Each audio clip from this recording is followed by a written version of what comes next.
Hello, and welcome to Irish Passport. Let's do it. Welcome to the Irish Passport. I'm Tim McInerney. I'm Naomi O'Leary. We're friends. Okay, well to Naomi. Anwar Fad Tim. This is your passport to Irish culture, history and politics. I'm recording. One, two, three. Okay.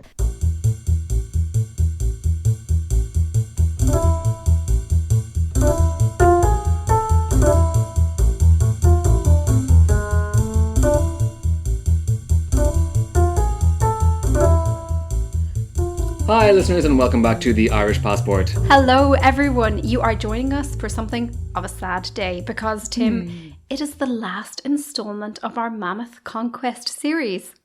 It's true, we've made it. Everyone, we made it more than a full year later. We're coming up almost to a year and a half, listeners. If you haven't been with us since the beginning of this little journey, or rather long journey, I think it was in January 2024 or something when I decided to make an episode about the Cromwellian Conquest, I said.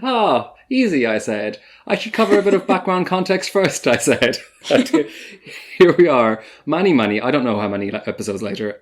But I think, Naomi, I have finally covered the background enough to get to the point. Yeah, I think this was initially envisaged as like a two-parter or something. Yeah. Anyway, we've enjoyed the ride all the same, Tim, and we're finally getting to the man himself. We've had a huge listener response to this Conquest series. Like, so many people got in touch with us to tell us that, you know, their minds were just blown by this history.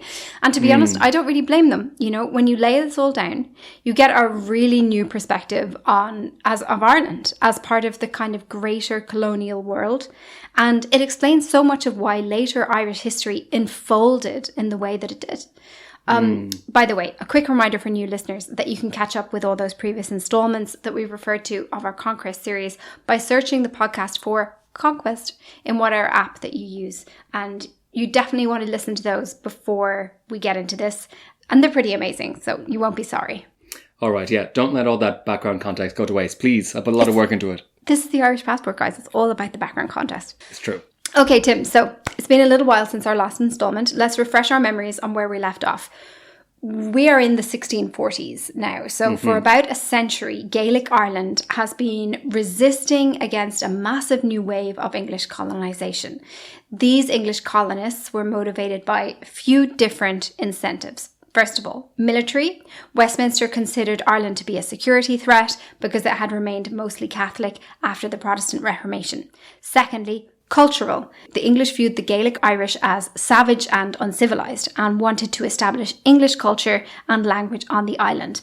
And the third was financial. There was a whole host of speculators in Britain known as quote-unquote adventurers who saw the conquest of Ireland as an opportunity for land grabs, resource grabs, on a massive scale. Yes, and surprise, surprise, this last incentive was by far the most effective when it came to actually getting like colonial boots on the ground, getting people to come. And that financial incentive is what continues to underpin the Cromwellian invasion, which we're going to be looking at in this episode. Right. Okay, so Tim, remind me, why are the British still conquering Ireland at this stage? Like, hasn't it been conquered by now? Like, this has been going on for pretty much a century now, right? This has been going on for ages. And every time there's a new skirmish or rebellion or whatever, the British response has generally been this really horrific tactic we mentioned of scorching the earth. So that means murdering civilians en masse, burning all the crops in the fields to provoke famine, and basically making the terrain uninhabitable for the native inhabitants. In our last installments, we've seen the Gaelic economy collapse. We've seen nationwide famines killing 50, 60,000 people at a time.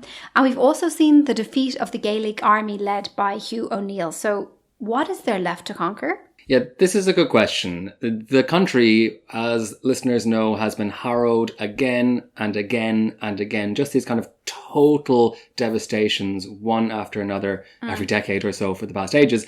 And as you say, the Gaelic aristocracy has fallen apart. The Brehon laws have been successfully abolished completely now, which meant that any Gaelic elites who wanted to keep their land, they had to do so by accepting the new British-imposed rule of law. So what's the problem for Britain, right? Yet they have control now.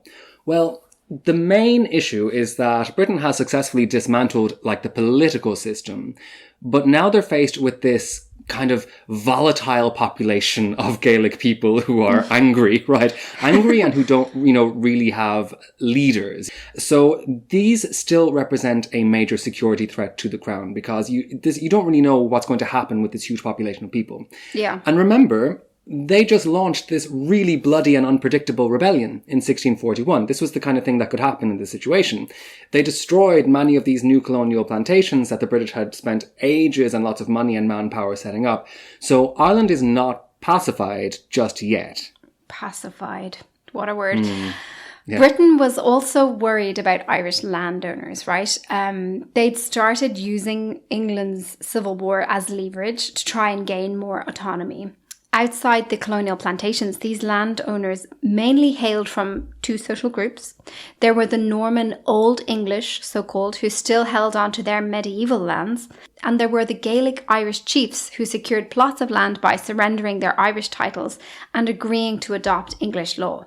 So technically, both these groups had perfect legal claim to their land. Mm-hmm. The Norman Old English, because they had always been technically loyal to the crown, even though, as we've seen, they became culturally Gaelicized over the centuries. And the Gaelic Irish, because surrender and regrant, that whole policy, had been this major cornerstone of colonialism in Ireland. The whole point of offering Gaelic chiefs land was to anglicize them, right? To get them to respect British law and inheritance practices. So this idea of kind of giving Gaelic chiefs land as long as they recognized English law, that was always supposed to be a good thing for Britain. Right. But this basically hadn't worked, right? So that bloody rebellion of 1641 that you mentioned, that was actually spearheaded by those same landowners. Yeah, so the whole strategy isn't really going to plan, right? And the thing that really chilled the spines of the British authorities was that the Gaelic landowners and the Old English landowners were really working together this time. They had, for the first time, really explicitly formed a united front. There was a bit of implicit working together in the past, but now really that they are explicitly out in the open, kind of marching on the same lines, this could really spell disaster for Britain in any future war against the Irish. Ironically, it was the abolition of the Breton laws that finally opened the way for the Gaelic Irish and the Old English to work together, right? Because now they're operating under the same legal system, and as landowners, they have the same interests. So in the wake of the 1642 rebellion, these two groups formed a new national government with its capital in Kilkenny, which became known as the Irish Confederacy. This Confederation of Kilkenny ends up being a really foundational moment for what would become effectively modern Irish nationalism. Because for the first time, you have this recognition, which will become really central to the Irish nationalist tradition, that the different ethno-cultural groups on the island are first and foremost Irish, rather than being like Gaelic Irish or Hiberno-Norman or whatever kind of ethnic label they had until now. Yeah. So, for example, you see this relatively new word coming into use in the Irish language at this time, which is Éireannach. So people didn't use the word Éireannach before, not very much anyway. And it's being used now in the 17th century, not just to mean Irish person, but as a word to refer to both Gaelic and Old English people in Ireland. So just this kind of nationality of Irishness. Wow, that is so fascinating. This is the moment that concept and word emerges. How cool. Yeah. Okay, that's amazing to know. At the same time, right, religious tensions are now at an all-time high. The English Civil War was largely fueled by a new wave of religious radicalism, and sectarian factionalism now tinged pretty much everything in Britain. We can see this in Ireland too. So the Confederacy was a predominantly Catholic phenomenon. In fact, Catholicism was one of the major linchpins uniting the Gaels and the Old English, and this very much cemented it in this all-important Catholic versus Protestant binary that was becoming so entrenched. And you might think that the Catholic versus Protestant thing had been entrenched since the Reformation, but it hadn't really. Like, religion, isn't as important as you might think it is really until now. It's really in the 17th century that the different sides of the colonial struggle identify so explicitly politically with only one religion, right? So what we have at this point is support for the Confederacy blazing across Ireland, and within only a year or two, it held de facto control over almost the entire island. With the exception of those parts of the island that had majority Protestant populations. So Protestants are just not getting on board with this for reasons of religious tensions. So these like pockets of Protestant populations in Ireland at this point, these were namely the Pale. So that's the area around Dublin where the colonial administration was stationed, and it was full of these new English people, right, who had been coming over since the last 100 years. Then, of course, we have the plantations in Ulster, where we have thousands of Protestant settlers who have been transported from England and Scotland not that long ago, just in the last 2 or 3 decades at this point. And then we have Cork, which is this major British garrison city. So it was full of Protestant English-born people as well. Right, so the major urban centres, really. And then even though most Protestants had no interest in joining this group, that didn't stop the Confederacy from trying to entice them. So remember, many of the armies garrisoned in Ireland at this stage were from the royalist side of the English Civil War. And an alliance with the Irish Confederates against their shared enemy, the Parliamentarians, was always on the cards. It would also seem that the Confederacy was aware of how important it was to get Protestants on board if they wanted to keep this whole shtick up, right? So they've made this kind of government, basically, for themselves. But if they want this to continue into the future, there's a lot of Protestants on this island now, and they're quite aware of this, and they're going to need to get them on board, to get them, to go with the flow. So they create all of these legal documents to effectively kind of legislate for their government. And loads of these legal documents are very explicit about religious toleration, clearly with this idea of bringing Protestants on board. Not just religious toleration, but ethnic toleration. So here's one quote, for instance, from an Irish Confederation delegation of 1644. I'm going to send this to you now. Okay. So this is like a legal stipulation drawn up by the Irish Confederacy. Okay. He that is born in Ireland, though his parents and all his ancestors were aliens, nay, if his parents are Indians or Turks, if converted to Christianity, is an Irishman, as fully as if his ancestors were born here for thousands of years. Whoa, that's so interesting, Tim. So this is the first like nascent Irish state, right? Like Irish government.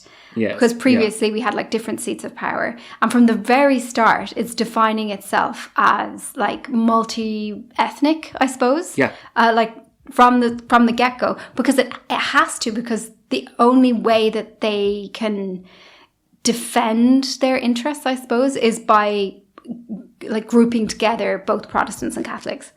Exactly, yeah. Right. This reminds me so much, actually, of the rhetoric of the 1798 rebellion, because you would have Theobald Wolfe-Tone saying that the Catholics, Protestants and Dissenters should unite under the common name of Irishmen. But what I didn't realise was that it had such deep roots. It's amazing to see it here so early on, like at the get-go, and also to understand where it's coming from. So at this point, just to be clear, this confederacy, it still recognised the British monarch as their king, right? Yes, it did. So this is another core strategy of the Confederacy. So listeners who heard our last installment about the 1641 rebellion will remember this, right? It was a way to kind of go undercover.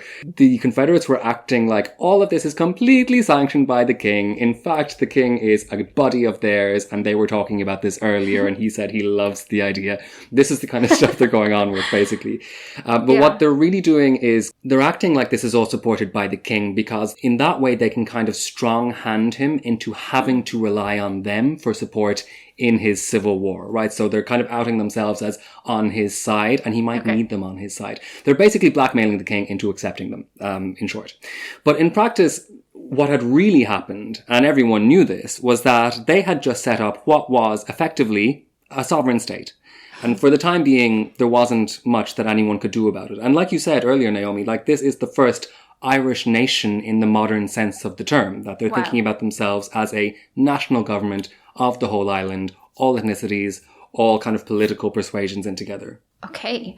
So just as a reminder, at this point, there are huge British garrisons in Ireland. And all of this time, they have been waging battles against this confederacy, okay? But the problem is that the British are disunited amongst themselves, right? So some of the armies in Ireland that we mentioned here are royalist, and some of them are Scottish. So not only are they all taking orders from different people, they're also trying to fight each other as well as taking on the Confederates. Yeah, exactly. So a lot of the battles that are taking place in Ireland in the 17th century are not actually between the British and the Irish. They're between the British, and it's just kind of taking place in Ireland as an arena. Ireland is just this arena of the English Civil War. Now, meanwhile, as all this is happening, Catholic Europe had begun to prick up its ears about this confederacy business. We are also deep in the whole European wars of religion shtick as well. Yeah. And the Catholic powers on the mainland are watching very closely as this substantial new Catholic government is being formed right on the doorstep of their big Protestant enemy, of course, Britain. So right away, the French start to send funds to the Confederates. They say, listen, okay, we're in. We're investing in this whole project. Sounds great. Go for it. Sounds good. Exactly. Yeah, we're going to see returns, we hope. Then the Spanish start sending funds as well. And then in 1643, the Pope decides he wants a piece of the action. So the Pope sends a papal nuncio to Ireland with literal boats full of guns and cash, like just boats of guns and cash just show up from the Vatican, and there's a parade for him. Like he just gets paraded. People are cheering him all the way to the capital of Kilkenny, and he's given a hero's welcome. Oh my goodness, that's amazing. It's also like gives me such a funny image because I've met a papal nuncio or two. Like they're like the Vatican's diplomats, and they're like these super like, you know, stage like senior priests. It's just amazing to hear one of them rocking up like armed and ready. Those were different days, huh? Those were different days, yes. But hold on, Naomi, that is not all. Okay. There's more going on here because something else really extraordinary happens. We have to cast our mind back a few episodes now. But do you remember all of those Gaelic Taoiseach and leaders and chiefs who had fled into exile after the 9 Years' War? Do you remember them? Right, yeah. They're coming back. Yes. They're back, baby. They're back. So, from memory, these are the Gaelic leaders who fled the island during the so-called Flight of the Earls. And this is a really substantial number of people we're talking about. We're really talking about an entire European elite, plus all their retinues, and often their extended families, flooding into the cities of Catholic Europe and often being welcomed at the courts of France, Spain and Italy. So these Irish exiles had actually become a bit of a feature in the cities around mainland Europe, particularly in the military, because that was a way for the Gaelic elites to maintain their status and authority. So it was common to have entire Irish regiments in European armies, such as the Tercio de Irlandeses in Spain or the Brigade Irlandaise in France. And there are entire institutions like the Pontificio Collegio Irlandese in Rome or the Collège des Irlandais in Paris, where the children of Gaelic exiles were sent to be educated. It's also really interesting to see like the odd Irish surname like pop up here and there. Like there's this Spanish prime minister, for example, called Leo O'Donnell, by the way, in like the 19th century. He was Prime Minister of Spain like a bunch of occasions, like between 1858 and 1863. And he's the descendant of these guys. Leopoldo O'Donnell is his name. And like you find these characters popping up here and there, in Russia too even. Yeah, I'm glad you brought this up, actually, because recently I was introduced to some strands of these families here in France as well. Like whole kind of dynastic families who recognize and celebrate their Gaelic heritage and who like really hang on to it still. And they're all descended from these Gaelic exiles from the Flight of the Earls. It's really incredible. Some of whom, in fact, still speak Irish, if you can believe it or not. I mean, it's really something else. That's amazing. Listen, I can't say any more because I'm actually working on a potential episode about this. Not a potential episode, on an episode about this. It will definitely be made. We keep it under our hats for now. I want to know if the Irish like became its own like special like Gaelic dialect or what. Anyway, we'll explore. Yeah. But to come back to our subject, Tim, these exiles that we're talking about, back in the day, they had never let go of the idea that they were the rightful rulers of Ireland, right? Yeah, right. And among these exiles was someone that has been a major feature of this series, and that was the great A. O'Neill, right? Remember the arch traitor, as the English called him. Yeah. Now, he's already died at this stage, because this is 40 years ago when he surrendered and when he was exiled to Europe. But his heirs are alive and well. And I mean, it's 40 years ago. It's a long time. But if you think about this, I suppose, you know, for the Gaelic Irish, it must seem like a bit of a blip to them because, you know, their families have been ruling Ireland for millennia, right? And the English have been kind of camping out there for 40 years. For them, this must seem like a bit of an anomaly. You know, it mustn't seem like it's been too long now to get anything back, you know. So we have these heirs of the O'Neill, and the guy in charge at this point is a flaming redhead called Owen Rua. Owen Rua O'Neill. So very good. All of these people are named after the colour of their hair. Rua is the Irish word for red, especially red hair. And he has taken over his uncle's mantle, and he's leading the charge back into Ireland. Now, he's a really interesting character.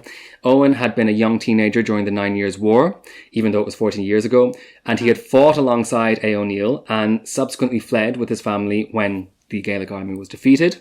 And since then, he had joined the Irish regiment in Spain and had pretty much spent the last few decades rising through the ranks and plotting his revenge against England. Like, this was his life's goal. Yeah. Rising and plotting. He decides that he wants to join the Confederates. He sees his moment. He comes back on a Spanish ship. And again, he's bringing loads of guns, loads of cannons, and loads of soldiers with him. This is quite a moment, actually, because you have to remember that the last time Owen had set his eyes on Ireland as a young teenager, it was still an entirely Gaelic world. Like, everything has changed since then. And the first place he goes is back to Ulster, back to the place where he was born, that he remembers, right? And of course, he has no idea, like, what has happened there in real terms. Not only does he witness the effects of decades of scorching and famine, and all the forests are gone, there's been resource extraction, but, like, the whole place has been carved up, remember, into these colonial plantations. Like, there's entirely new settler towns and cities, and the land is being farmed in this different way. Everything's been cleared, you know, and like kind of sown with corn and wheat and whatever. But also, those plantations have just been attacked by the 1641 rebellion, so they're probably pretty devastated as well. And immediately he gets into a battle up there with the Scottish army, who are there to defend their Scottish plantations. And he writes about this. He writes, I quote, "The country not only looks like a desert, but like hell, if there could be hell upon earth." Oh my goodness. Okay, so what happens then? Do these Gaelic lords returning, do they see eye to eye with the Confederacy? Do they join up?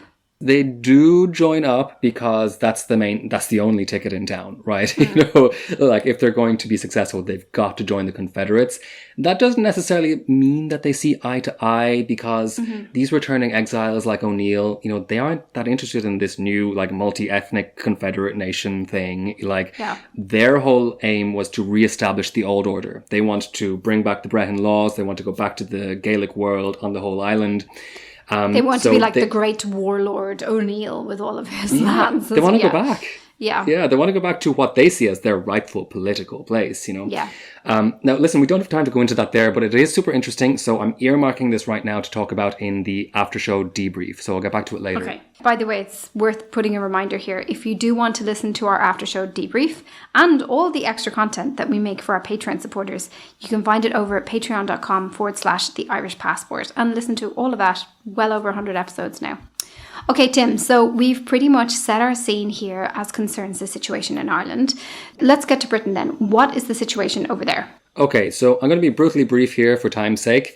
In a nutshell, over this same decade, there have been a series of interfactional wars in England, as well as between England and Scotland, which culminates in the victory of the parliamentary faction in the English Civil War. This is something the Irish had feared, actually, for a while, because the parliamentary faction was associated with this ultra-Protestant religious movements, like the Puritans, for example, who were far more virulent in their anti-Catholicism than the royalist side. Precisely, yes. This was the whole point of things like the Confederacy at the end of the day, because the Irish at this point knew that if these parliamentarians took power in England, that they would be coming for Catholics in a big way. So, you know, things like the Confederacy were kind of shoring up against that possibility. Right. And of course, a lot of these people held like really extreme radical religious views. Like the word Puritan comes from purity, because they wanted to purify English Protestantism of all traces of Catholic heresy, as they saw it, that had survived the Reformation. And they were also joined by a whole host of other non-conforming religious sects, which had grown up over the country since the Reformation. Many of these groups considered the Pope to be an incarnation of the Antichrist, and all Catholics to be the Antichrist soldiers. So, like, they really had, like, extreme views. And I also seem to remember that they were fairly convinced that the end of the world was nigh, right? Yes. As we might remember, there was a widespread belief among these groups that the apocalypse was imminent and that a great war between good and evil with Puritans being good and Catholics being evil, was about to break out at any moment. Oh, good. Okay. And now these guys have taken over the country and all hell is about to break out, so to speak. Yes, right. Indeed, so to speak, yeah. So on their victory, the parliamentarians bring the king, Charles I, to the Palace of Whitehall in Westminster. They put him on trial for treason and all sorts of other things. And in one of the most extraordinary episodes in English history, they find him guilty. They take him out in front of the Whitehall Banqueting House, which is still there, by the way, if you're ever in London, and they behead him and they throw his severed head into the crowd. This is the king. Oh my God. Yeah. Throwing it into the crowd is just really the cherry on the cake, isn't it? I was just thinking, Tim, it had been a while since we had a good beheading on the podcast. It was about time that we had one. It's true. Yeah, God, we've gone months, Naomi, without a beheading. You know what, as well, like this skewers this self-perception in Britain where it's like, well, we're not like the French where they behead people. It's like, you guys did it first, actually. Yeah, 100 years before the French Revolution, we're seeing the English behead their king. It's really interesting. And also, the French Revolution, like, the revolutionaries in France made reference to this moment a lot during the French Revolution, right? Like, this was definitely a kind of influence on how the French Revolution progressed 100 years later. The point here is that one of the parliamentary officers there, holding the severed head of the king or throwing it into the crowd or certainly up there on the stage with him, was none other than Oliver Cromwell. Dun, dun, dun. Dun, dun. Okay, enter our protagonist or our main villain or, yes, the subject of the podcast. Okay, so let's take a closer look at Cromwell then. Okay, so this man is about 40 years of age at this point, and he has already become one of the top dogs of the parliamentary factions. He'd been elected to Parliament before the Civil War, actually, but he really rose to prominence due to his military successes as a general. And at this stage, he'd become one of Britain's most famous advocates of the Puritan movement. And listeners, you probably have an image of Oliver Cromwell in your mind. His face is pretty famous. But Naomi, I want you to take a look at actually one of the most famous portraits of him by Robert Walker. Listeners, if you want to look this up, you'll find it, painting by Robert Walker. It's painted in 1649, which is just around the time of the king's execution. I'm going to send that to you now. Okay, so I'm looking at a portrait of a man in silver armour with a kind of collar. I didn't know he had a collar. It looks like a shirt collar, but it's made of metal. And he's looking out at us, and like a page is fixing some satin around his waist, and he's holding, what is it? Stick of some kind. What strikes me about this portrait, I don't know, I guess he's not as scary and military as I would imagine him in this portrait. What does it tell us about him? Okay, right. Well, listen, I mean, these portraits are quite famous because famously Oliver Cromwell was supposed to have asked his artist to paint him warts and all. Like this phrase, warts and all, is supposed to come literally from Oliver Cromwell. In other words, not to kind of do him up and make him look prettier than he actually is. I think he does have a big wart somewhere that's kind of famous in his portraits, an actual literal wart. And I mean, you can see this here a little bit, right? So his hair is like lank, it's kind of lank and dry. He could do with a bit of conditioner. But like, leaders at this stage wore ringlets in their hair. That was the fashion. Charles I would have been wearing ringlets and like wigs and stuff. Big kind of beautiful, like flowing Cavalier King Charles kind of hair was what was in vogue at the moment. And also goatees were in vogue as well. But he's clean shaven. Oliver Cromwell is clean shaven here. Yes. So that's a kind of sign of his Puritan, like, austereness. This is the whole kind of fashion of Puritanism to be really... He's got no fripperies. No, yeah, exactly. Yeah. None of your Catholic frippery, exactly. No vanity, yeah. He's just like a simple Puritan man before God. Yeah. Honest, godly man, exactly. With a wrinkle on his forehead. He could do with a couple of maybe Botox injections there, I'd say, if he went by. Anyway. It's warts and all. I think he's looking very well for his age, Naomi. It's warts and all. This is the whole, he's under overhead lighting, I think is the idea. It's fluorescent lights are on. He's not hiding anything. And he didn't have a good night's sleep last night. I'm going to start to defend him because I'm feeling seen. But but this is the reputation that his paintings have. But like this isn't actually really what this painting is showing because he's in a suit of armor. But that armor isn't contemporary. that isn't the armour that he would have worn on the battlefield. That is a fantasy medieval suit of armour that he's wearing. So he's actually dressing up in cosplay as like a medieval warrior, right? And this is at the moment where Charles I has just been executed. So he's kind of presenting himself as a new kind of leader here, right? He has this page, which is this very kind of typical medieval idea, right? To have your page helping you on the battlefield. And that big baton that he has under his arm, that's another, it's like a kind of like a standard, right? He's holding like this kind of symbol of medieval warfare. So he's not, he's not immune from ideas of grandeur, in this painting. He's kind of delusional in a way as well, which I think is kind of important to point out. Anyway, listen. So a lot of people will be aware of Cromwell's rule later on in the 1640s, and 50s rather. So later on, in the mid-1550s, he becomes famous as Lord Protector of England. This is when the whole country is declared as a protectorate, so to speak. And it basically means it became a military dictatorship in all but name, basically. Okay. So he was ruling England with like a junta of officers that he handpicked himself. Right. And it was this really militarized time. He divided England and Wales into official zones, 10 official zones, each of which he placed under the authority of one of his so-called major generals, whose main mission was to enforce, quote, godliness on the district. Okay, this sounds terrifying. Yes, that's absolutely terrifying, yeah. So it's a religious military dictatorship, basically. Yeah. Of course, this is a famous aspect of this period in English history, like the imposition of all of these crushing Puritan laws, which outlawed all fun, basically, and leisure. Yeah. Didn't they even outlaw Christmas?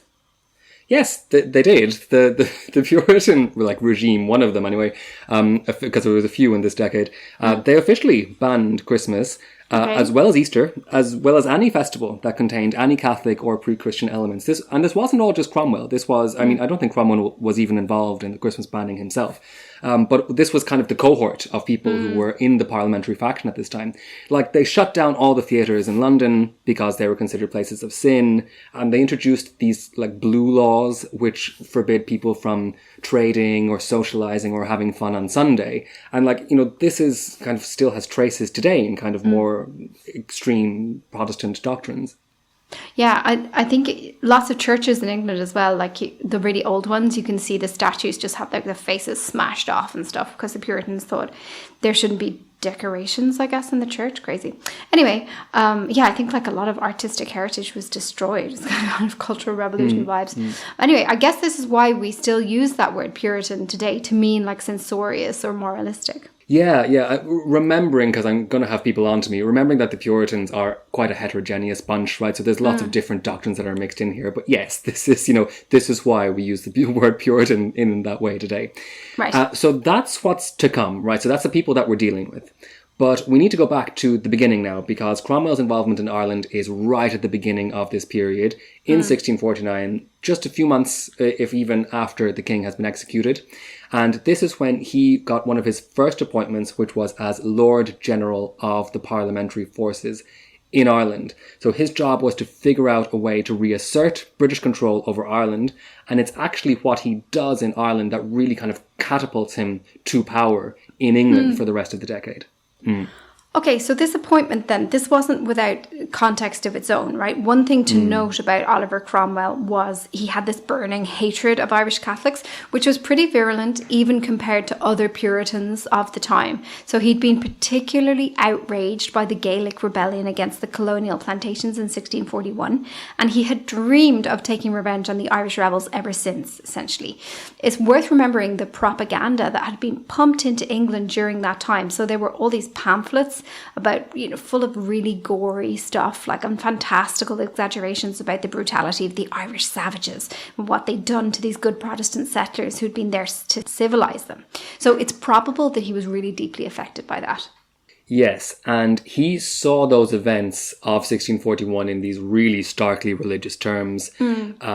Remember, these Irish rebels were often seen by Protestant radicals like Cromwell as literal agents of the Antichrist, and the people that they were attacking, the Protestant settlers, were, the protectors of God and goodness. Okay, so not many shades of grey there. No. And Cromwell himself had this peculiar idea of himself as a kind of instrument of God, right? He was very convinced of that. Yeah, so like he kind of self-styles himself as a soldier of God, and that's like a huge part of this. So he had been surrounded with Puritanism since his childhood. He came from this part of England that was like very heavily influenced by Puritanism for ages. But then even beyond that, in his 30s, he had some kind of midlife crisis. He had some kind of like spiritual awakening of some sort, which seems to have been his main motivator from that point on. So he talks about being reborn. He writes about his awakening in 1638. He states that now, quote, my soul is with the congregation of the firstborn. So he sees himself as this kind of new generation of godly people who are ready to take on, you know, the forces of evil. Okay. Quite literally, like nothing about this is symbolic. And from this point on, he sees each one of his military victories as providence. Like, he won because God wanted him to win. He believed quite literally he was being directed personally by God. And when he was appointed to, like, crush the Irish, he saw himself, in a way, as being appointed to crush the Irish by God. Like, to crush the agents of evil. So Cromwell's invasion into Ireland, it's often spoken of as the reconquest of Ireland because, of course, the Confederacy had pretty much rolled back the original conquest at this stage. And in many ways, the British needed to start all over again. The Confederacy's support from France and Spain, and the Pope in particular, made this conquest particularly urgent for the British. But there was also something else going on here. And, quelle surprise, Naomi, it has to do with money. Right. It's never the higher, you know, the higher ideals, is it? Okay. Yeah. No. You know, God's will this, God's will that. No. It's just money. Like, they just want money. No, it's easy to forget with everything else that's happening, but aside from seeing Ireland as this military threat in the context of the Civil War and the European wars of religion, the British are still seeing it as this repository of resources. You know, there's still stuff there to take and to steal and to clear out for themselves. Like, it's still full of stuff, right, to loot. So in the middle of this whole debacle of the Civil War and the Confederacy and all this, Westminster had devised a whole new project for systematic land grabs in Ireland through a piece of legislation called the Adventurers Act. Now, this was a piece of legislation that dated back to the 1641 rebellion, and it was set up so that members of the public in England could invest money into funding the army to suppress the Irish rebellion, right? This terrible, gruesome Irish rebellion full of these savages killing good people. And if they invested money into this very worthy cause, it was understood that if the rebels were defeated, that these investors would each receive a plot of confiscated Irish land in return. Okay, so it's a bit like a raffle ticket or something. Like bits and pieces of Ireland that had already been auctioned off by the British government to anyone who'd been able to advance them a bit of cash for their wars. Basically, yes. So for about £200, which for reference, it was worth the price of about 30 horses at this stage. For about 30 horses worth of money, you could claim 4 kilometres squared of land in Ireland, which would theoretically be handed over to you once the Irish were defeated. Now, these investments, Naomi, were on a massive scale. Initially, Westminster sold off about 1 million hectares of Irish land through this Adventurers Act. And then, when they needed more money a few years later, they added an amendment to the Act to say that any investor who increased their original investment by 25% would receive double the amount of land that they had originally been promised. So they doubled it, basically, straight away. It's a bit like seed capital or something, like they're raising seed capital for their venture. Okay, so it's now 10 years later and the returns aren't coming as promised. The Irish still haven't been defeated. So none of these investors have actually seen any returns yet. Yes, exactly. So this is one of the big problems with the Confederacy. The Confederacy are blocking the English investors from getting their cash, right? Because the Confederacy is made up of the actual people who legally own this land in Ireland, right? And Cromwell desperately needs to pay these investors in England because he needs to ensure that he maintains their support. Remember, him and his faction have just won this very divisive civil war, and you don't want all of these people turning against you and your new regime. Also, Cromwell's own army had run out of money, so they hadn't actually been paid yet. And Cromwell said, well, don't worry, instead of being paid, you can have land in Ireland too. Okay. So all of these soldiers that are fighting with him have been promised that they will also get a payoff through land in Ireland, which is, like infinitely more valuable. Remember, land is infinitely more valuable than any cash you could give them directly. So the individual soldiers in Cromwell's army have this direct personal interest in making this invasion as total as possible and in grabbing as much land in Ireland as possible, because they're the ones who are going to profit from it themselves. Okay. It's, I'm wondering whether there's enough land to go around for everyone at this point. Yeah, right. I mean, don't worry. Like, they're taking everything they can possibly get, as we'll see in a minute, and they're making sure that they do.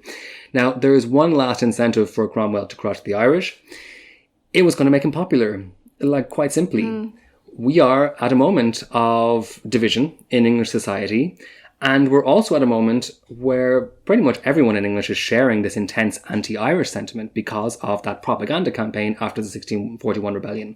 Okay. So one thing that everyone in England can kind of agree on at this point is that they hate the Irish, right? Across the different factions in England and in Scotland, right? The Scots hate the Irish at this point as well. So by crushing the Irish, Cromwell was hoping to be able to unite all of these different factions of the English Civil War behind him and to like gain support across the political spectrum. Okay, so on the 15th of August, 1649, Cromwell set up a garrison at Rathmines, which was then a small village near Dublin, with 35 boats and about 12,000 soldiers.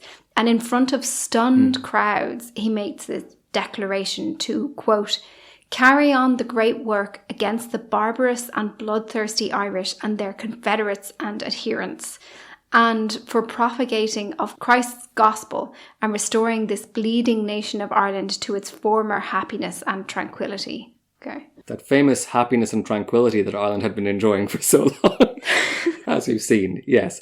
So, now comes probably the most infamous episode in all this. Cromwell marches out of Dublin with his new model army, his famous new model army, who are famously successful on the battlefield. And they head in the direction of the city of Drogheda. Now, Drogheda is about 50 kilometres north of the capital. And I think I heard you groan there, Naomi, because if you ask any Irish person, and certainly any person from Drogheda, they'll be able to tell you that something terrible happens now. Yes. There's a few details about the taking of Drogheda that I think a lot of people in Ireland know a bit less. So one detail, firstly, is that Drogheda was a predominantly Protestant town at this stage. This was a place inside the Pale, right? It was one of those few pockets that were outside Confederate control. And also that Cromwell wasn't actually going there to fight the Irish Confederates, the Gaels, or the Old English. He was primarily going to fight this huge English army of royalists there who had garrisoned in the city, most of whom were Protestant and English. Okay, I did not know any of that. Okay, so royalists, there was still this army left there ready to fight for this king who'd had his head chopped off. Yes, right. Yeah, this has happened super recently, right? Yeah. The king's been executed super recently, and the king has an heir. Charles II is out there somewhere, right, wandering around. So they want to get a new king on the throne, and this still seems to this royalist kind of scattering of armies around the place. It still seems like a possibility. Right. So this is one of those pieces of the English Civil War that's playing out in Ireland. Yeah, exactly. That's what we're seeing here. And the thing is now that the royalists have, as predicted, they have, of course, teamed up with the Confederates at this stage to fight what is a common enemy, right? So the royalists and the Confederates have this common enemy in Cromwell and the parliamentarians. And Cromwell certainly can't have any of that, because if the Confederates help the royalists, then, suddenly the royalists have this whole new kind of army on their side. Not only are they like his sworn enemy, but now they're in cahoots with Catholic Irish savages, so this cannot stand. Then there's the strategic importance of Drogheda, right? It's a very important place for any invading army because it lies on the route from Dublin into Ulster to this day. And it also represents a key crossing over the River Boyne. So if Cromwell is going to make inroads across the island, he's got to take it. Cromwell arrives at Drogheda with all his troops and starts bombarding the city with massive siege artillery. Now, the city doesn't actually hold out for that long. After about a week, Cromwell breaches the medieval walls and his forces start streaming into the city, and the city surrenders. Cromwell has Drogheda, he's taken the strategic point. But then is when he does something completely mad. Mm-hmm. Inside the city, as the new model army is like streaming through this breach in the wall, he makes a declaration within Drogheda of what is called no quarter. So no quarter means simply take no prisoners. It means anyone captured should be executed. Okay. Now, this is a real thing. It was in accordance with the rules of war in Britain at the time. But to do it in this situation, when you have an entire city that's just surrendered, was pretty much unheard of. This is, thousands and thousands of garrison soldiers who have surrendered. So in order to give no quarter, Cromwell is necessarily saying you need to carry out this horrific murder spree of thousands of people. One of the reasons why just the word Drogheda elicited that kind of sigh from me is because the incidence of this mass killing at Drogheda, it created huge shock at the time. So for example, at St. Peter's Church, there were about 100 people there seeking refuge. And the soldiers couldn't get in to kill them, so Cromwell ordered his army to set the whole building on fire. And they were all burned alive. And not far from there, about 200 royalist soldiers barricaded themselves in a hilltop fort called Millmount. And one of the Cromwellian generals promised them that their lives would be spared. And they eventually agreed, but as soon as they'd emerged, the Cromwellian forces just massacred all of them anyway. When the governor of Drogheda was captured, Cromwell's soldiers beat him to death with his own wooden leg, reportedly because they thought he was hiding money in it. We only have one surviving eyewitness account from a civilian about all this, which was written down by a Protestant cleric called Nicholas Bernard. Mm-hmm. He was actually the dean of that church that was burnt down. So I'm sending you a short quote from his account now. Okay. The cleric says, "When the town was fully taken, the doctor's house was one of the first the soldiers fell upon, but by the strength of it could not enter. The mayor of the town and divers other of the principal men that were Protestants, to the number of about 30, came into it for refuge. About a quarter of an hour after, another troop of horse came to the window and demanded the opening of the door. As soon as they heard the doctor named and his voice, one of them discharged his pistol at him, wherein the quartermaster was shot quite through the body and died in the place, and the other shot his servant through the throat. After this, they all kneeled down and commended their souls to God. Not long after, 3 barrels of powder blew up the body of the church. The steeple, wherein 5 great bells hung, flamed up to the top. And so at once men and bells and roof came down all together, the most hideous sight and terrible cry that ever he was witness of at once." And this is what Cromwell himself wrote after the massacre. He wrote, "It has pleased God to bless our endeavours at Tredah." That's what he calls Drogheda, Tredah. Okay. He says, "I believe we put to the sword the whole number of the defendants. I do not think 30 of the whole number escaped with their lives. Those that did are in safe custody for the Barbados." That means that they're going to be deported to the Caribbean as indentured labourers, which we're going to get to in a minute. "And truly," says Cromwell, "I believe this bitterness will save much effusion of blood through the goodness of God." Gosh. So, there's a familiar old refrain here that we've heard before in the Conquest series. We had to massacre thousands of people in cold blood because they'll give up resistance even sooner, and that way we won't have to kill as many people as we might have to. So we've actually saved lives. I think that was one of the defences of the psychopath, Henry Sidney. Yes, I think it was. Yeah, some of those Tudor adventurers. Yeah. Now, Cromwell also sent another letter the next day to the British Parliament, this time, to explain his actions because people were asking questions about this. This was really controversial what he did in Drogheda in England. And it's quite an interesting little letter. So I'm going to send you a short quote now that's quite well known, Naomi. Okay. He says, "I am persuaded that this is a righteous judgment of God upon these barbarous wretches who have imbrued their hands in so much innocent blood, and that it will tend to prevent the effusion of blood for the future, which are the satisfactory grounds to such actions, which otherwise cannot but work remorse and regret." Okay, so it may not sound like it on a first listening, but there's actually a lot to unpack in that. So We're actually going to come back to it in our debrief. I'm going to put a note here as well to talk about that in the debrief. But for the moment, I just want to highlight how he's trying very hard to justify what he's done in this quote. That's why it's quite well known. He's making allusions, again, to the 1641 rebellion, the barbarous wretches who have imbrued their hands with so much innocent blood, right? You know, these guys started it, basically, he's saying. Once again, he's saying God is driving all this. It's the righteous judgment of God. I was just, the messenger. And once again, he's claiming that he's actually saving the lives and shortening the war. But then he adds these words, remorse and regret. He says, that would otherwise characterize this if it wasn't for all my great justifications. Okay. So he is definitely worried that people in England might not approve. They might think he's gone too far. Absolutely, yeah. So the massacre at Drogheda, just for reference, it was out of all proportion with the other battles of the English Civil War. If a mass killing like this in cold blood after a surrender had happened in Surrey or Cambridge, there would have been outcry, right? And it's actually been a bit of a sore point in the British historiography of Cromwell ever since, this whole Drogheda thing. In British history books, you have a lot of Cromwell megafans, right? There's a lot of Cromwell megafan historians out there. Yeah. And they often kind of try to gloss over what happened here. A lot of them will say that, one justification is that there's no sources to cite the number of civilian casualties. So technically, Naomi, there's no proof that there were any civilians among the dead. Because we don't, right? This is 3,000 dead people in a cramped medieval city that you're barging into with siege artillery and, opening a murder spree. So that seems a little implausible, but technically, yeah. So others will point out that what he did was technically legal, like I mentioned earlier. It was technically legal under the law. So, why are we getting all uptight about it? And my favourite Cromwell excuse is that it was out of character for him. Oh, yeah. Just a bizarre justification. He wasn't he must have had a headache. A really telling line that I saw a few times while researching this is that it was out of character for him even in Ireland.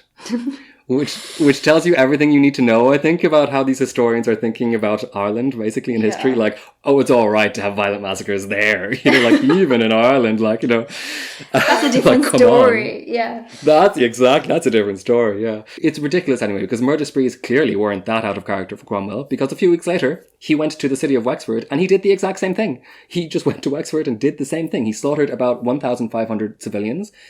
So we have plenty of evidence for killing civilians there, and about 2,000 of the garrison, so he kills the soldiers as well. And he was doing that, once again, while the governor of the town was negotiating surrender. So while they were already kind of setting down their arms.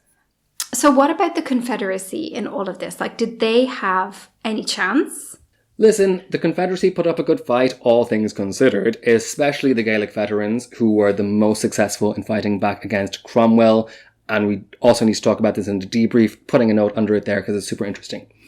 But I need to kind of get over this quickly because there's so much to say. Basically, this ultra-violent approach by Cromwell's army throws the Confederates into complete disarray at the end of the day. So what happens, in short, is after Drogheda and Wexford, Cromwell's army starts roving, basically, from town to town, from walled city to walled city, looking for the next target. And because of the terror that he struck into the people in these towns because of Drogheda, all these people are so terrified he's going to do the same thing to them. He's just going to literally murder them all. So they all start surrendering one by one. And that means that in a year or two, the Confederacy's strategic defense points are just falling like dominoes, one after another, right? They have no towns left. Cromwell has also taken their fleet, which was at Wexford. So the Confederates have now lost their maritime defense as well. And what happens by 1651, 1652 is that this invasion descends into the old pattern of colonial invasion in Ireland.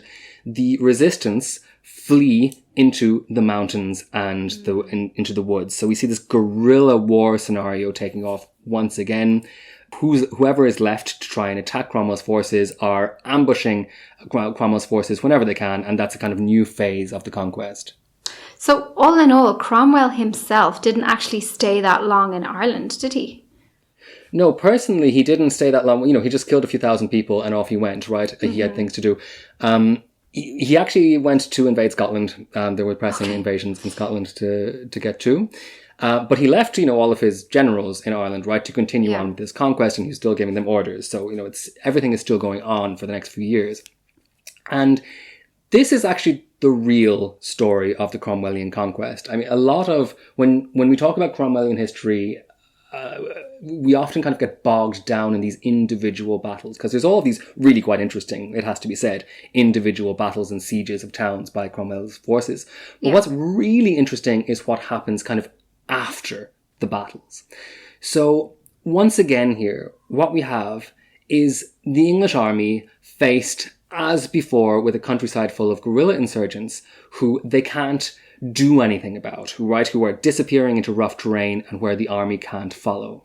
It's amazing how these original Gaelic tactics are still the most effective, like 100 years later. It's this thing that the Irish have, like the knowledge of the terrain and and how to move around it, that these new colonists, they can just never get to grips with. Yeah, basically this is an impossible enemy to fight because you never know where they are, you can't chase them.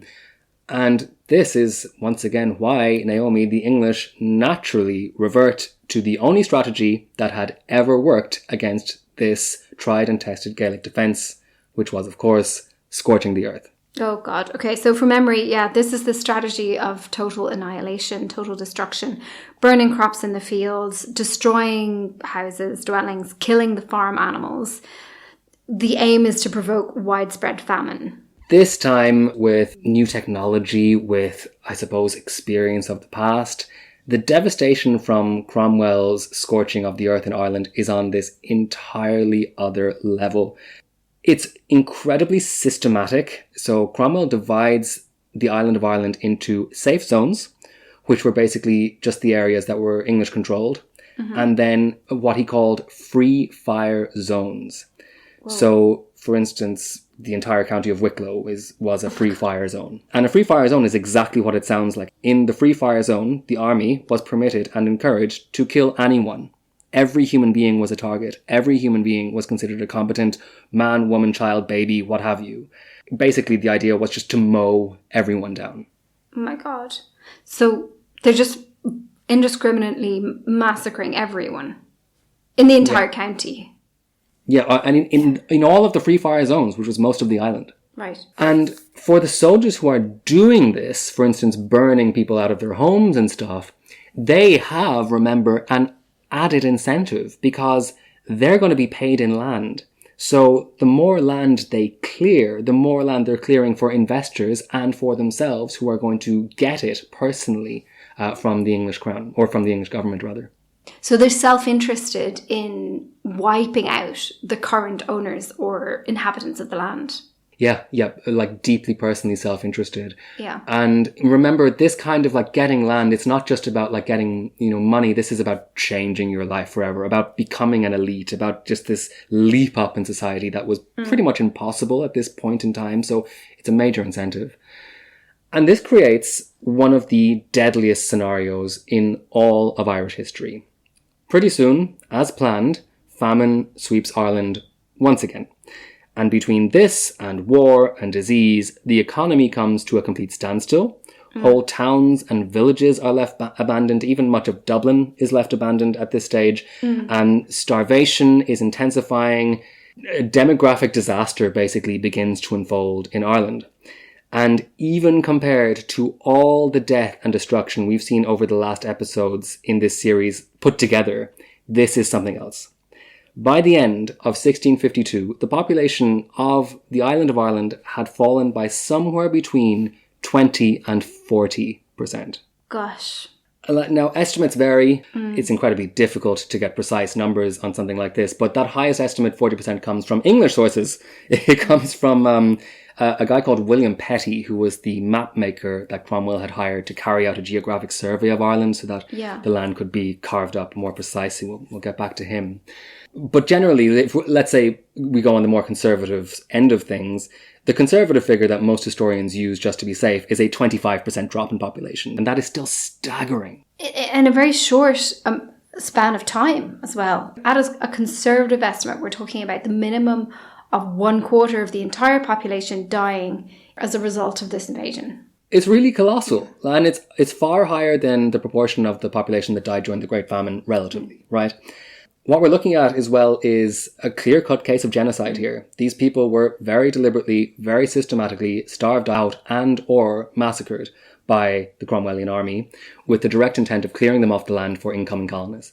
But Naomi, believe it or not, Cromwell is just getting started. This is just the beginning, really, of the consequences of the Cromwellian conquest. The entire island has been brought to its knees, including the Ulster plantations, by the way. They were really affected by this. They were suffered massively, and Cromwell was going to take that land as well off those landowners originally, but he decided strategically to leave them there. And now what he does is, basically, he launches into this momentous social engineering project on the island. There are thousands of investors back in England who are waiting to be paid in Irish land. And you have the entire army that's also waiting for land seizures as well. So this is what Cromwell is now doing. You mentioned William Petty there, Tim. So he was commissioned by Cromwell to produce this very precise map of the entire country. So every nook and cranny, so that it could be divided up among the incoming settlers. And in fact, the map that he produced, which is known as the Down Survey, ended up becoming the first systematic mapping project of any country on this scale. And the methods that William Petty used basically established the basis of modern mapping. Yeah, a lot of these geographical surveys, the kind of innovation in them began in Ireland, because this is just a question of like carving up the country as precisely as possible for these literal financial reasons. So back in England, Cromwell gets to work passing a new act. He calls it the Act for the Settlement of Ireland. And this becomes the legal framework for which these huge, massive land grabs will take place. This involved crushing oppression of the Irish population, and that was mainly because the investors demanded it. The idea was that these investors really would come physically and live in Ireland, that they would build a castle or a palace, and that they would become landlords on this land, and they didn't want the Irish to be a threat to them. So they more or less insisted on putting through like these really huge suppressions of civil rights. So Catholic public worship, for instance, was completely banned at this stage, and the army was ordered to execute any member of the Catholic clergy that they captured. Oh my God. Yeah. And the justification for this was that the Catholic clergy had been like firing up the rebels in 1641, so now they all deserve to die. Then the Cromwellian forces started sweeping up anyone who didn't have a means to support themselves. So basically, they're getting rid of the poor and the destitute. They're just sweeping them off the streets. Now, at this point, the poor and the destitute were mainly all of these widowed women and orphaned children who had been left behind after the war. And they were rounded up and forced onto ships and sent to England's sugar plantations in the Caribbean or the tobacco plantations in North America, where they were put to work as indentured labourers. Now, we're talking tens of thousands of people here. We're not really sure how many, but we do have documentations of sugar plantation companies literally putting in orders for shipments of Irish prisoners of war. So especially shipments of young women. They targeted young women because there was a reported shortage of women among the planter population in the Caribbean. So they wanted more women among the settler population there. Okay. So in 1653, there's a planter named David Selleck who obtained an order from the English Council of State to, quote, pass to New England and Virginia where they intend to carry 400 Irish children. Oh my God. Another Captain John Vernon, he promises an order of, I quote, 250 Irish women above the age of 12 and under the age of 45, and also 300 men above the age of 12 and under the age of 50. Now, these ages in terms of women was that they wanted women of, quote, breeding age, right? They wanted women to marry and have babies. And the ages for the men, you see that the men are slightly older because they want them to work. Basically, it's working age. Right. So, demand for Irish labour actually becomes so high during this period that some colonial administrators in Ireland were sent out to hunt any destitute people that were left in the countryside. So I'm sending you two more quotes from these documents now, Naomi. Okay. So on the 25th of October 1654, there was an order for Lord Brohill of Cork to, quote, cause search to be made within the said country of Cork for all persons of the Irish nation that are rogues, vagabonds, idlers and wanderers, and such as have no means to get their livelihood by labour, and to deliver them to planters. On January 20th, the 1654, the colonial governors of Carlow, Kilkenny, Wexford and Waterford were authorised to, quote, arrest all vagrants and rogues, men and women, and all such children as are in hospitals and workhouses, and all prisoners, men and women, to be transported to the West Indies. Wow. Yeah, it's really something. And once again, I think what's most interesting about those like orders, I mean, I'm putting it crudely when I say orders, but what's most interesting about those letters in any event is that they're motivated by money. This is all about money again, right? You know, these are people who need workers to work on their plantations. And also it's fascinating to see these intersections of the different colonial spheres, right? You know, we have the colonization of one part of the world being used to support the colonization of another, right? Kind of like intersending like colonized subjects to kind of make the other colony work better. Yeah. It's so imprecise as well. It's just, oh, whoever's there, like whatever children you find in the hospital, just take them all. Yeah. Right.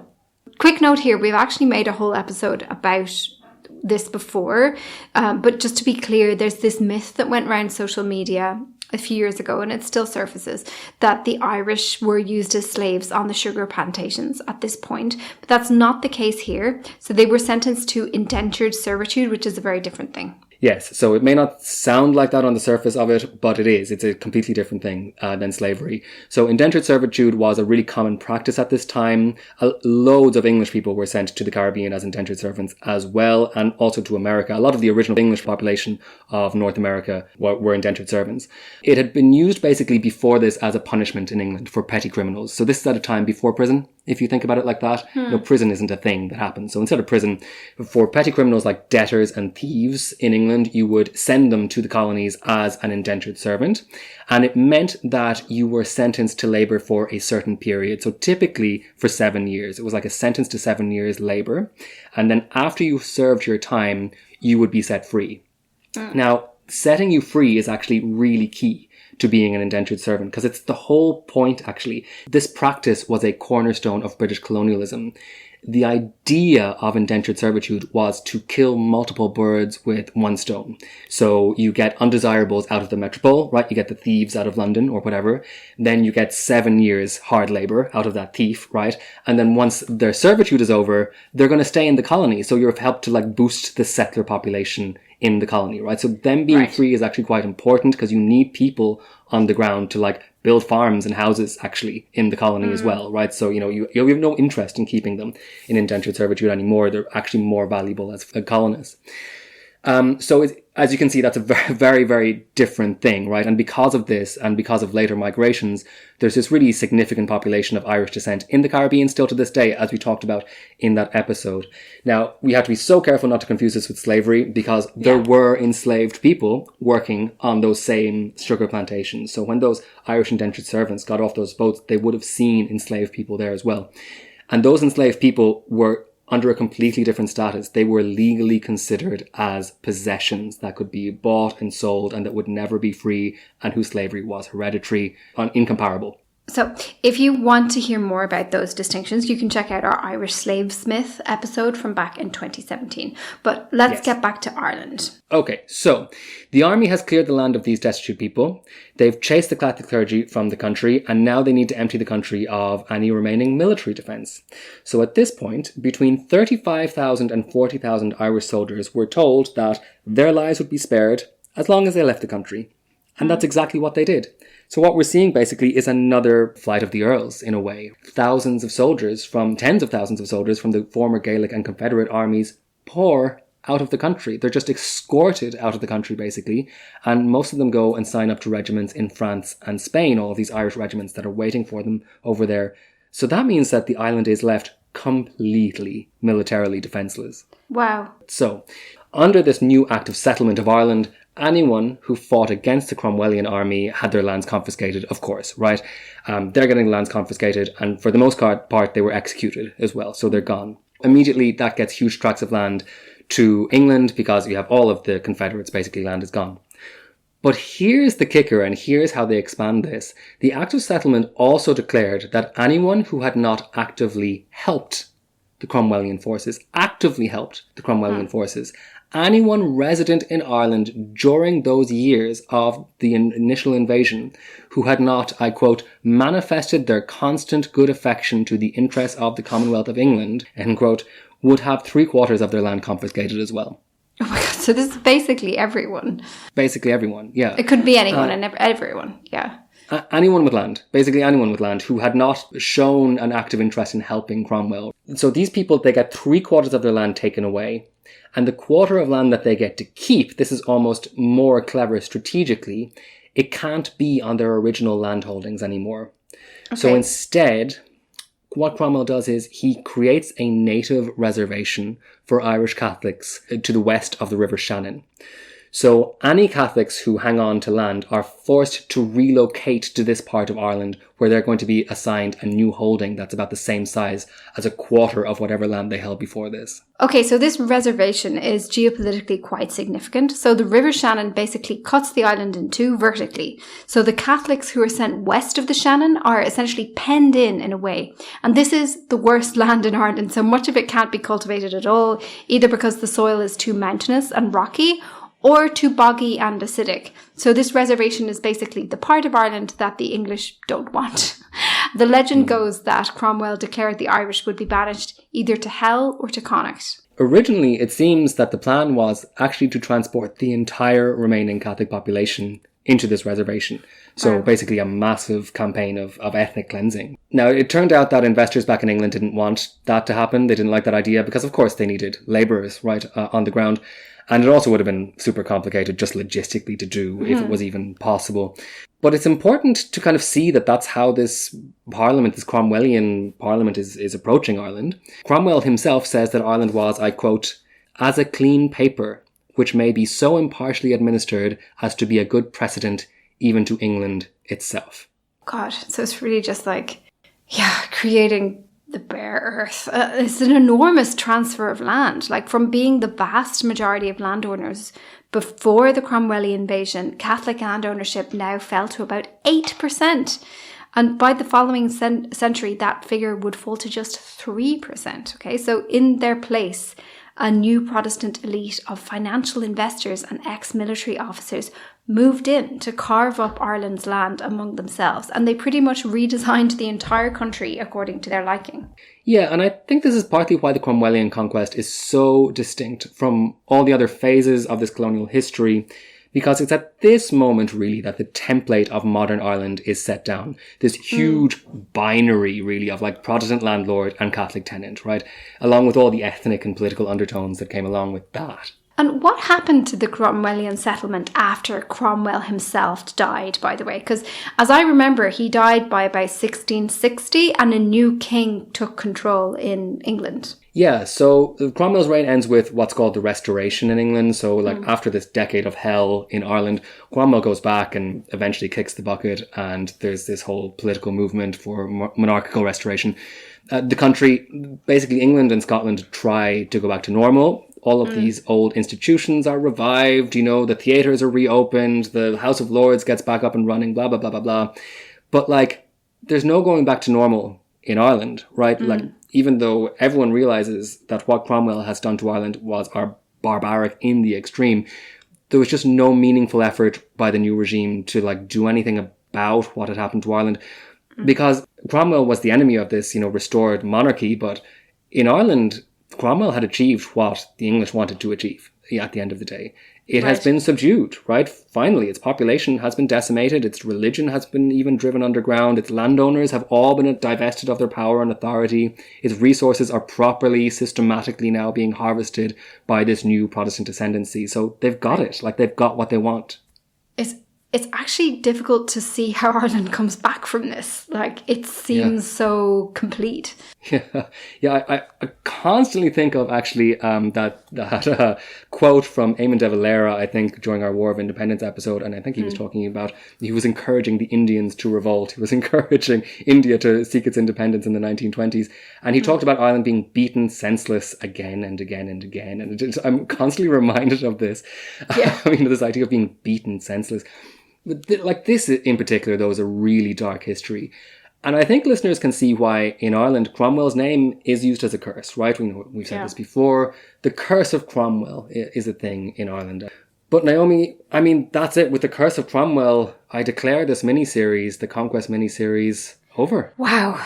Gosh. I can't believe we've come to the end, Tim. And I feel like we can't finish off without saying like how many uncomfortably close resonances there are to like current news. Do you know what I mean? Going down to like yeah. specific details. But that's something I'd like to talk about in the debrief. Yes, let's talk about it in the debrief. And before we go, by the way, I definitely need to give a shout out to the historian Micheál O'Shuckru, who is the absolute authority in Cromwell in Ireland, the history of. He wrote a book called God's Executioner, which you can find very readily, and I'll put a link up to that. Good title. In the show notes and on Patreon. Yeah, good title. Yeah, exactly. Yeah. But if you want more Cromwell content, remember, you can tune into our debrief, which we'll be making, and it will be available over on Patreon for our Patreon subscribers. Tim, it's been amazing, this whole Conquest series, and what a finale. Thank you so much for all the research that you've done. And thanks so much to listeners for tuning in and giving us such amazing feedback, encouraging us to keep going. Find us over on Patreon, and slán for now. All right, slán from me. Bye, everyone.